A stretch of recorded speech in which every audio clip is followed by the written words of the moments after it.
प्यारे विद्यार्थियों, Hindi शोधमाला YouTube channel में आप सभी का स्वागत है, अभिनंदन है। आज की कक्षा में हम बात करेंगे शोभन सिंह जीना विश्वविद्यालय अल्मोड़ा एवं कुमाऊं विश्वविद्यालय नैनीताल के बीए तृतीय सेमेस्टर के पाठ्यक्रम के बीए तृतीय सेमेस्टर हिंदी के द्वितीय प्रश्न पत्र हिंदी के प्रतिनिधि निबंध के विषय में बात करेंगे, जिसमें हम बात करेंगे निबंध क्या है, निबंध की परिभाषाएं, निबंध का वर्गीकरण एवं निबंध की विकास यात्रा के आधार पर, कालक्रम के आधार पर उसका विभाजन किस प्रकार से किया जाता है, इस पर बात करेंगे। और यह हमारे लिए परीक्षा की दृष्टि से महत्वपूर्ण रहेगा, जिसके अंतर्गत हम ये सब बातें जानेंगे, इन पर चर्चा करेंगे। तो आइए जानते हैं सबसे पहले निबंध क्या है, निबंध किसे कहते हैं। निबंध शब्द बंध धातु में नी उपसर्ग जोड़ने से बना है, जिसका शाब्दिक अर्थ है किसी वस्तु को परस्पर बांधने की क्रिया, अच्छी तरह बंधा हुआ या फिर विचारपूर्ण लेख या रचना। आगे बात करते हैं, विचारों को व्यवस्थित करके विशिष्ट रूप में अभिव्यक्त करना निबंध है। अपने विचारों को एक व्यवस्थित रूप से एक विशिष्ट रूप में जो है अभिव्यक्त करना जो है निबंध है। एक और देखते हैं आगे, निबंध उस गद्य रचना को कहते हैं जिसमें लेखक किसी विषय पर अपने विचारों को स्वच्छंद रूप में इस प्रकार व्यक्त करता है कि सारी रचना एक सूत्र में बंधी हुई प्रतीत होती है। निबंध शब्द जो है अंग्रेजी के ऐसे शब्द का हिंदी रूपांतरण है। अंग्रेजी में इसे ऐसे बोलते हैं जिसका शाब्दिक अर्थ है प्रयत्न, प्रयोग या परीक्षण। तो इस प्रकार हम कह सकते हैं निबंध जो है अपने विचारों को लिखना, अपने विचारों को एक रचना के माध्यम से बांधना, या फिर निबंध जो है अपने विचारों को एक विषय के संबंध में बांधना ही निबंध है। फ्रांसीसी चिंतक मोंतेन को निबंध का जनक माना जाता है। उनका मानना है निबंध विचारों, उदाहरणों और कथाओं का सम्मिश्रण है। उन्होंने कहा कि निबंध में विचार भी होते हैं, कुछ उदाहरण भी होते हैं और कथा भी होती है। इन तीनों का सम्मिश्रण जो है वह निबंध है। और निबंध के संबंध में लॉर्ड बेकन लिखते हैं, निबंध को आनुपातिक, संक्षिप्तता और पूर्णता से युक्त गद्य रचना का उन्होंने कहा है। निबंध आनुपातिक, संक्षिप्तता और पूर्णता से युक्त गद्य रचना है।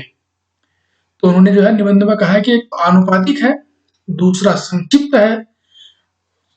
तो जो है जिसमें संक्षिप्तता और आनुपातिकता हो, ऐसी गद्य रचना निबंध कहलाती है।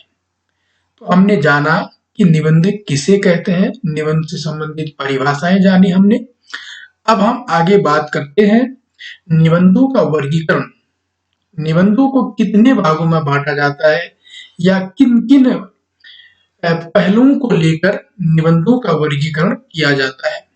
तो हम देखते हैं, विषय वैविध्य, व्यक्ति सापेक्षता, स्वच्छंदता, वैचारिकता, कलात्मकता आदि निबंध के प्रमुख तत्व है। निबंध के प्रमुख तत्व है, नंबर 1 विषय वैविध्य, विषय की विविधता होती है निबंध में। दूसरी है व्यक्ति सापेक्षता, व्यक्ति अपने हिसाब से अपने विचारों को किसी विषय पर बांधता है। एक तो विषय अनेक हो सकते हैं, दूसरा व्यक्ति जो है, व्यक्ति के विचार भी अलग हो सकते हैं। नंबर 3 स्वच्छंदता, निबंध को लिखने के लिए किसी बंधन की आवश्यकता नहीं है। हम स्वतंत्र रूप से, हम आजादी से अपने विचारों को निबंध में लिख सकते हैं।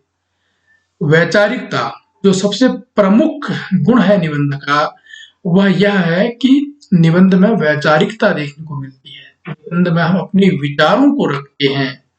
और साथ ही साथ कलात्मकता, जब किसी भी रचना को लिखने के लिए, किसी भी जो है विधा की रचना के लिए कलात्मकता का होना अति आवश्यक है, क्योंकि कलात्मकता ही वह गुण है जो रचना को दूसरे व्यक्ति तक पहुंचाता है, दूसरे व्यक्ति को उसे पढ़ने, उसे सुनने, उसे देखने के लिए प्रेरित करता है। तो निबंध के प्रमुख तत्व हैं ये। इन तत्वों के आधार पर ही हम निबंध का वर्गीकरण करते हैं। आचार्य रामचंद्र शुक्ल ने के अनुसार निबंध लेखक अपने मन की प्रवृत्ति के अनुसार स्वच्छंद गति से इधर उधर फूटी हुई सूत्र शाखाओं पर विचरण करता है। तो कहते हैं कि जो है निबंध लेखक जो है अपने मन की प्रवृत्ति के आधार पर, या अपनी मन जैसा उसका मन है, जैसे उसकी मन की प्रवृत्तियां हैं, उनके अनुसार जो है वो स्वच्छंद गति से, आजाद गति से इधर उधर फूटी हुई सूत्र शाखाओं में विचरण करता है। निबंध की विभिन्न शाखाओं में जो है वो विचरण करता है या लेखन कार्य करता है। निबंधों में विषय, भाषा शैली, रचना पद्धति तथा व्यक्तित्व की प्रधानता के आधार पर हम निबंधों को का वर्गीकरण करते हैं या निबंधों को बांटते हैं। हम देखते हैं कि विषय वस्तु कैसी है, उसकी विषय क्या है, भाषा शैली क्या है, रचना पद्धति क्या है। तीन आधारों को मानकर हम निबंधों का वर्गीकरण करते हैं, जिसमें पहला निबंध है विचारात्मक निबंध। जैसा कि नाम सुनकर ही स्पष्ट हो रहा है कि विचारात्मक निबंध यानी विचार जिसमें प्रमुख हो, ऐसा निबंध जिसका प्रमुख तत्व विचार हो। जिन निबंधों में बुद्धि प्राधान्य हो, लेखक के विचार तर्कपूर्ण ढंग से प्रस्तुत किए गए हों, वे विचारात्मक निबंध कहलाते हैं। जिन निबंधों में तर्कपूर्ण ढंग से अपने विचारों को प्रस्तुत किया गया हो, ऐसे निबंध विचारात्मक निबंध कहलाएंगे। ऐसे निबंध प्रायः रामचंद्र शुक्ल का चिंतामणि में जो निबंध छपे हैं, और उनके साथ साथ जैनेन्द्र जी के कुछ निबंध हैं, और पीताम्बर दत्त बड़थवाल जी का एक निबंध संग्रह है जिसका नाम है पीताम्बर दत्त बड़थवाल के श्रेष्ठ निबंध। ये सारे निबंध जो है विचारात्मक निबंध कहलाते हैं। और हम विचारात्मक निबंधों को हम तीन भागों में बांटते हैं, जिसमें पहला है आलोचनात्मक निबंध, दूसरा है विवेचनात्मक निबंध, और तीसरा है गवेषणात्मक निबंध। अब जैसा कि आप समझ रहे होंगे कि पहला है आलोचनात्मक निबंध। जो आलोचनात्मक निबंध है यह पूर्ण रूप से साहित्यिक है, साहित्य पर ही आधारित है। दूसरा है विवेचनात्मक निबंध। विवेचनात्मक निबंधों में जो है लेखक किसी गंभीर विषय के बाह्य और आंतरिक पक्षों पर विचार करते हुए मौलिक स्वतंत्र उद्भावनाओं को प्रस्तुत करता है। इसमें आलोचना की जाए, किसी भी बात की जो है विवेचना की जाए, उस बात पर अपना स्वतंत्र रहकर उस पर विवेचना करे, तो ऐसे निबंध विवेचनात्मक निबंध कहलाएंगे।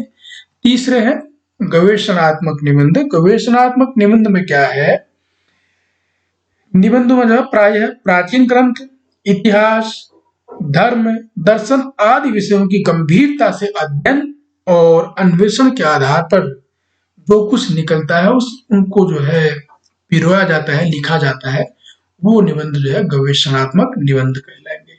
यानी गवेषणात्मक निबंध में शोध होना जरूरी है, किसी विषय पर शोध होना, किसी पुस्तक पर शोध होना, फिर उसके बाद उसमें लिखना गवेषणात्मक निबंध कहलाएगा।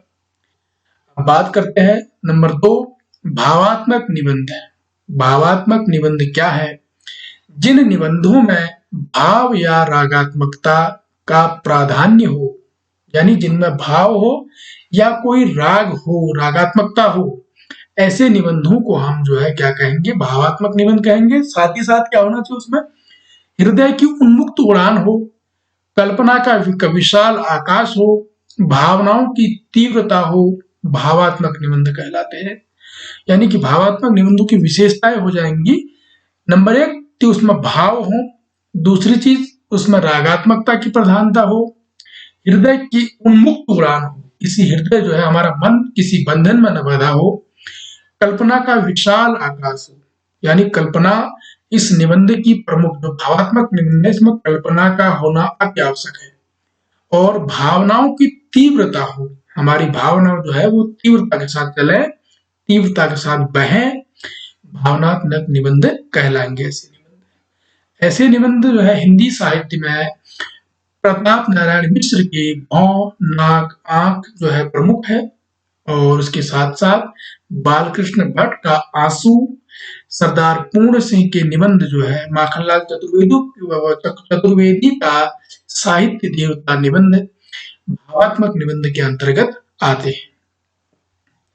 आगे बात करते हैं आत्मपरक निबंध। आत्मपरक निबंध जो है, जिन निबंधों में एक ओर वैचारिकता हो तो दूसरी ओर भावात्मकता हो। हम केवल वैचारिकता की बात कर रहे थे तो जो है वो विचारात्मक निबंध हो जाएंगे। तो यहाँ पर वैचारिकता के साथ साथ भावात्मक जब मिल जाती है, भावना भी मिले और विचार भी हो, चंचलता और उन्मुक्तता हो, और विचारों में भी जो है चंचलता हो, उन्मुक्तता हो, उन्मुक्त हो, स्वतंत्र हो, आजाद हो विचार, आत्मपरक निबंध कहलाते हैं। यानी कि विचारों के साथ साथ भावना भी साथ साथ चले, चंचलता भी साथ साथ चले, तो ऐसे निबंधों को हम आत्मपरक निबंध कहेंगे। आत्मपरक निबंध में लेखक का निज इतनी गहरी, स्पष्ट, मोटी और चमकीली रूपरेखा लेकर उपस्थित रहता है कि वह किसी अन्य का बन ही नहीं सकता है। विश्व की बात कहकर नहीं, अपनी बात कहकर वह शेष विश्व की आत्मीयता, सहानुभूति और संवेदना प्राप्त करता है। तो इस जो आत्मपरक निबंध है इसमें लेखक का निज बहुत स्पष्टता के साथ होता है, यानी स्वयं के बारे में लेखक बहुत स्पष्टता के साथ लिखता है और वह पूरे विश्व की बात न कर अपनी बात करता है, अपनी घटनाओं की बात करके जो है सारे विश्व की जो है सहानुभूति प्राप्त कर लेता है, संवेदना प्राप्त कर लेता है। इन निबंधों को जो है हम आत्मपरक निबंध कहेंगे। जैसा कि आत्मपरक जो स्वयं पर आधारित हों, ऐसे निबंधों को हम आत्मपरक निबंध कहेंगे। जैसे इन निबंधों में जो है शांति प्रिय द्विवेदी जी के निबंध और महादेवी वर्मा जी के निबंध प्रमुख रूप से जो है आत्मपरक निबंध है। अब आगे बात करते हैं नंबर 4, वर्णनात्मक निबंध। वर्णनात्मक निबंध मतलब वर्णन हो, इन निबंधों में वर्णन हो। नंबर 1, विचार, अनुभूति, कल्पना तत्व से संपन्न वर्णन प्रधान निबंधों को वर्णनात्मक निबंध कहा जाता है। विचार हो, अनुभूति हो, किसी चीज की अनुभूति होनी चाहिए, साथ ही साथ कल्पना तत्व से संपन्न, इन 3 चीजों की जो है आवश्यकता है। नंबर 1 विचार, नंबर 2 अनुभूति, नंबर 3 कल्पना, इन तीनों का समावेश हो और वह वर्णन के माध्यम से हो, तो ऐसे निबंधों को हम वर्णनात्मक निबंध कहते हैं। इसमें प्रमुख रूप से महावीर प्रसाद द्विवेदी जी का नाम आता है। महावीर प्रसाद द्विवेदी जी के जो निबंध है वो इसी श्रेणी में आते हैं, इस श्रेणी के अंतर्गत आते हैं। दूसरा, बालकृष्ण भट्ट जो द्विवेदी योगीन है, बालकृष्ण भट्ट जी, उनके निबंध आते हैं और माधव प्रसाद मिश्र के निबंधों को इस श्रेणी में रखा जाता है या वर्णनात्मक निबंध की श्रेणी में रखा जाता है। नंबर 5 है विवरणात्मक निबंध। अब यहाँ पे हम वर्णन की बात कर रहे थे, अब बात करेंगे विवरण की।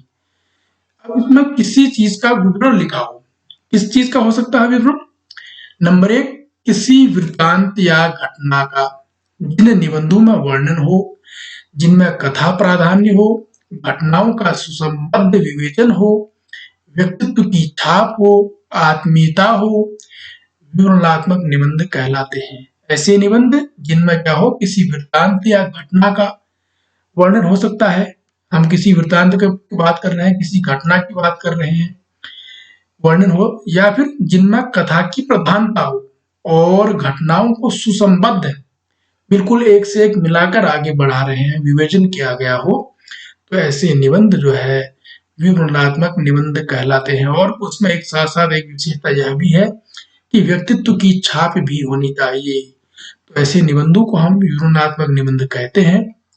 शिव प्रसाद सितारे हिंद हिंद का जो है राजा भोज का सपना, भारतेंदु का एक अद्भुत स्वप्न, बालकृष्ण भट्ट का एक अशरफी की कहानी, और ये जो है सारे निबंध जो है विवरणात्मक निबंध के अंतर्गत आते हैं या विवरणात्मक निबंध कहलाते हैं। इसके अलावा एक और भी निबंध का एक जो है एक और वर्ग आता है जिसे कहते हैं ललित निबंध। तो ललित निबंध मुख्यतः लालित्य से उत्पन्न है। लालित्य जिन निबंधों की जो विशेषता हो, जिनमें जो है लालित्य हो, ऐसे निबंधों को हम ललित निबंध कहते हैं। इसमें ललित निबंध में जो है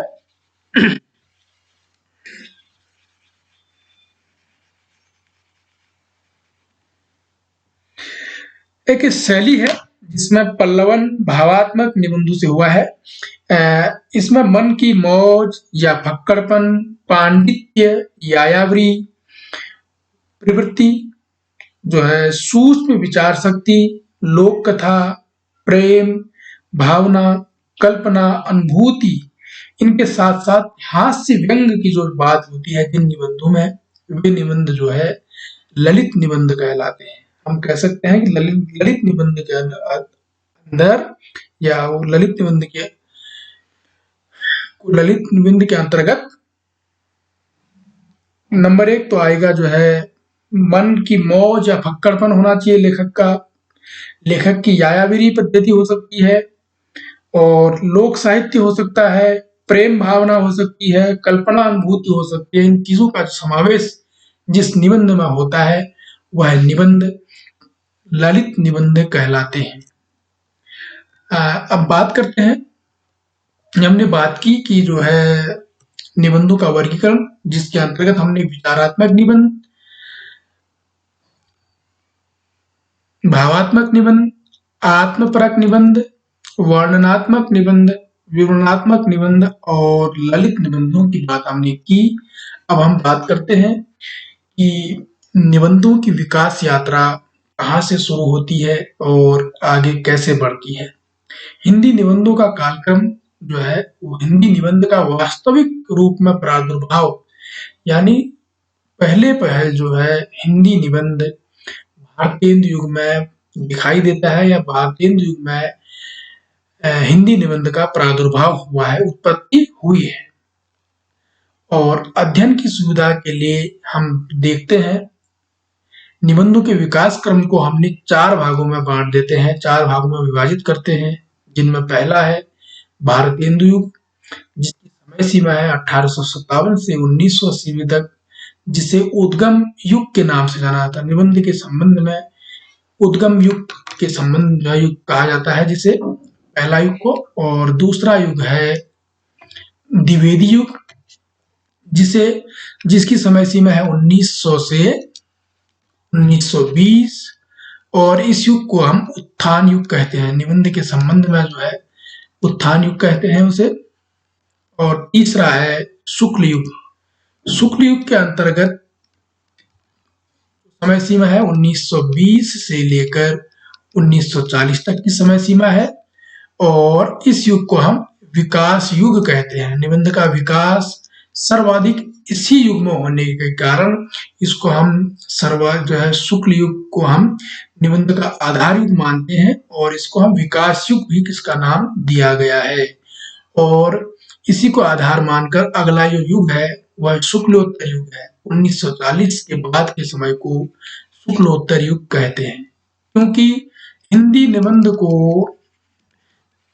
रामचंद्र शुक्ल द्वारा एक पहचान दिलाई गई। वैसे तो भारतेंदु युग में इसका विकास शुरू हुआ, भारतेंदु युग में इसका आविर्भाव हुआ, परंतु जो विकास शुक्ल युग में हुआ 1920 से 1940 के काल में हुआ, वह युग जो है वह इसका विकास उससे पूर्व नहीं हुआ था। इसलिए शुक्ल युग और शुक्ल युग को आधार मानकर शुक्लोत्तर युग जो है अगला रखा गया 1940 से अब तक, जिसे हम प्रौढ़ युग कहते हैं। तो प्रश्न पूछा जा सकता है हिंदी निबंध का उद्गम युग किसे कहा जाता है, तो हम बताएंगे भारतेंदु युग को हिंदी निबंध का उद्गम युग कहा गया है। और द्वितीय युग को जो है उत्थान युग, तीसरे को शुक्ल युग, चौथे को शुक्लोत्तर युग। आज के वीडियो में इतना ही। हम अगली वीडियो में बात करेंगे